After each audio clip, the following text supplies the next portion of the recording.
आप देख रहे हैं सिटी इंडिया न्यूज चैनल, हक की आवाज। नाज़रीन, आप देख रहे हैं सिटी इंडिया न्यूज़। मैं हूं नौशीन। एक खबर यूपी के बुलंदशहर से आ रही है।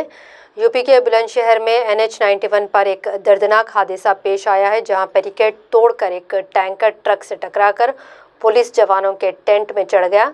दरअसल हादसे के वक्त जवान वहां मौजूद थे, जिसमें 2 जवानों की मौत हो गई है और 2 जवान ज़ख्मी हो गए हैं, जिन्हें अस्पताल मुंतकिल किया गया है, जहां इनका इलाज चल रहा है। यहां बता दें कि किसानों के एहतजाज के चलते यहां ये जवान ड्यूटी अंजाम दे रहे थे और हाईवे पर तैनात थे।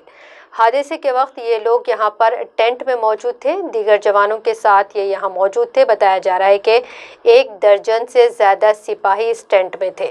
इस हादसे में हलाक होने वाले 2 जवान गाजियाबाद के रहने वाले बताए गए हैं और टैंकर का तवाज़ुन बिगड़ जाने से ये टैंकर और ट्रक से टकराया और रोड से नीचे उतरकर बैरिकेड्स को तोड़कर जवानों के टेंट में चला गया।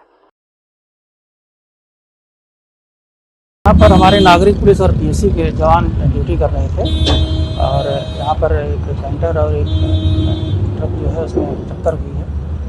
जो उनका यहाँ पर लोग बैठे हुए थे वहाँ पर चढ़ गया है। इसमें 2 PSC के जवान जो है वो शहीद हो गए हैं और 2 और घायल हुए थे, जो मामूली रूप से घायल थे। उनका प्राथमिक उपचार करके वो अपने ड्यूटी पर आ गए हैं और इसमें मुकदमा पंजीकृत करके कार्रवाई कराई जा रही है। इसमें कैंटर चालक है, उसकी कैसी हालत है, और जो डंपर चालक है वो कहाँ है? अभी एक ड्राइवर इसमें मिला है, जो जिसके पैर में फ्रैक्चर बताया जा रहा है, उसका इलाज हो रहा है।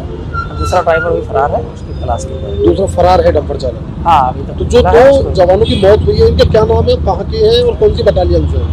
ये प्रवीण कुमार इनका नाम है। ये 38 बटालियन PSC अलीगढ़ से बिलोंग करते हैं और रहने वाले गाजियाबाद के।